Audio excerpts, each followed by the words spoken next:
countdown, T-7, a week away. So this is going to be more of a comparison to some of the greatest hits, just a few of them on each side. For Biden, he talks about the trade deficit with China, loss of manufacturing jobs, and raising taxes. For Trump, the ones I'm focusing on are what he says about veterans' choice, or claims for veterans' choice, and his claims about what he's done for African Americans compared to all other presidents at the beginning of time. So those are the main focuses. Going to Biden's first thing with regards to the trade deficit with China, so he basically claims that we now have a higher trade deficit with China than we did before, and that is false. But here's the statements. We have now a trade deficit that's larger with China than when we were there. Well, that is not true. There is a high trade deficit. It was around $380 billion with China, but that fell in 2019 to $308 billion, which is slightly lower than the final year of Obama-Biden administration. So it's basically lower than it was then, and that trend has continued to decline. So that statement is false. Actually, that depends on how you calculate it. The overall trade deficit with China was slightly lower in 2019 than it was during the last 3 years of the Obama administration. See, I told you so. Even Nora said so. The next item is loss of manufacturing jobs, and I'll play that clip and then we'll go through that. And 300,000 jobs were lost. You have to be careful when you're saying jobs. I'm not an economist, but just reading all the information. It's not fair to use post-pandemic information. So pre-pandemic, Trump had gained 483,000 jobs, manufacturing jobs. So that should be noted. Apparently, the figure that's cited by Biden himself, and then his supporters and the campaign ads, is 300,000 manufacturing jobs lost. But it's a little unclear exactly what that means. There was a study saying that 300,000 jobs were lost as a result of the trade wars with China, but that was not identified as a manufacturing job, so that is false. Okay, so the next item for Biden is raising taxes and the implications and who will be raising taxes on. So no new taxes, $400,000 No and new down. taxes. There would be no need. Did you bring back the individual mandate? Yes, I bring back the individual mandate. So no new taxes, $400,000 and No down. new taxes. There would be no need. First thing I do is going to repeal this Trump tax cut. Oh, not a joke. So no new taxes, $400,000 and No down. new taxes. There would be no need. So every single solitary person, their capital gains are going to be treated like real income, and they're going to pay 40% of their capital gains on their capital gains tax.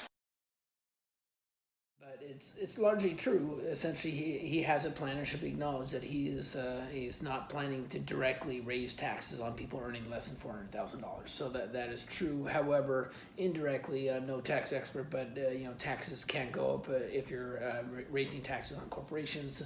There can be increases in payroll taxes and changes to 401ks and that kind of stuff. And so there could be a tax burden that's felt by people who earn less than $400,000. So that's not being clearly acknowledged here. So that's misleading.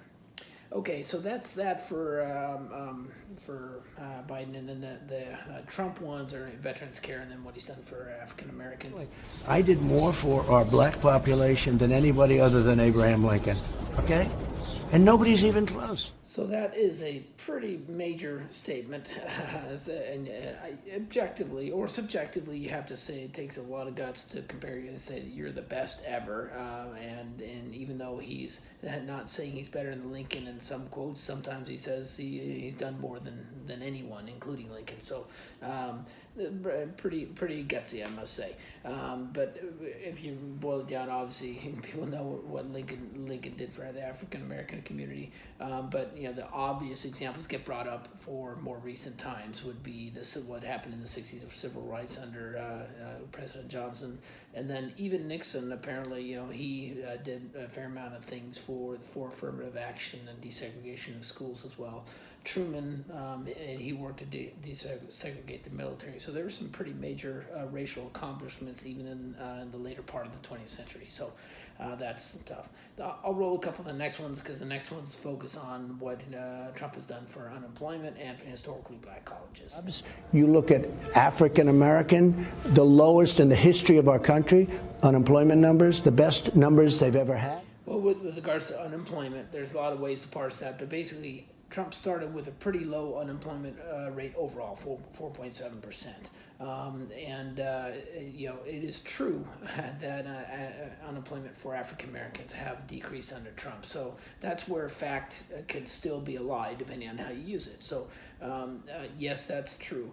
However, there was a years-long trend of unemployment rate decreasing for African American communities. So basically, it was like 7.8% when he started, and it's gone down since then. But the decreases that happened under Obama administration in more recent years, year by year, were about the same as what is happening under Trump. So I'm not going to get into cause and effect, but it's true, lower rates under Trump, but there was a years-long decline. So the next item is having to do with historically black colleges. My administration has also made historic investments in historically black colleges and universities. I saved HBCUs. We saved them.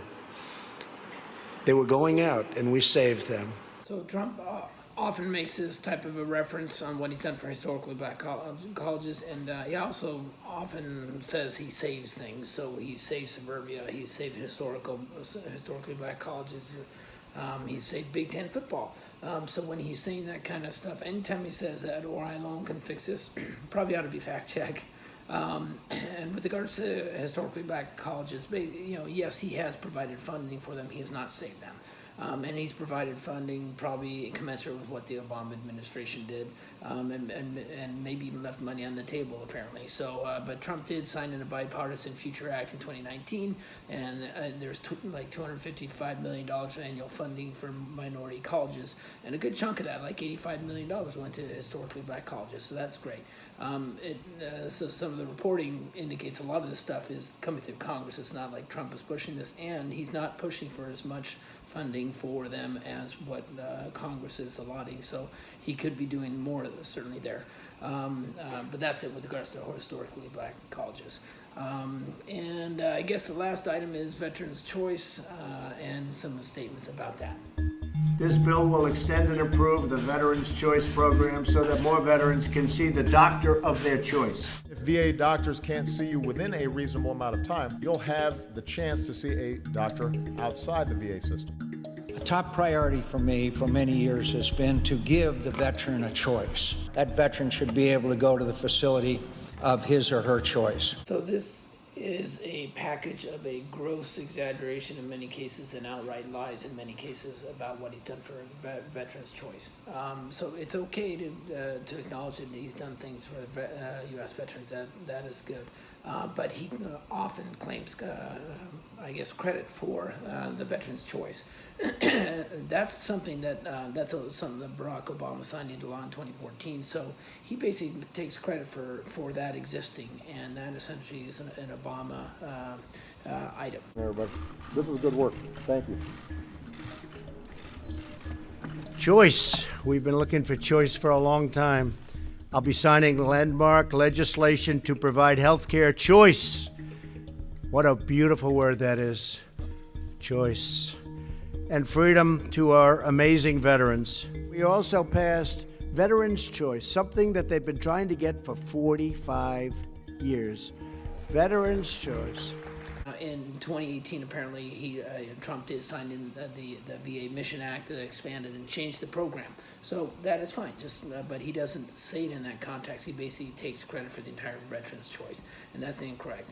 And this is an example of where his supporters, Mike Pence in particular, says the exact same thing. So between Pence and Trump, they've been documented to say this over 150 times, and it's an outright lie. So that probably shouldn't happen. That is it. And then the next final countdown, which would be T-6, I think that one is going to focus, actually I know it's going to focus on election fraud and primarily on Trump's claims there. And so there we go. Cue the music.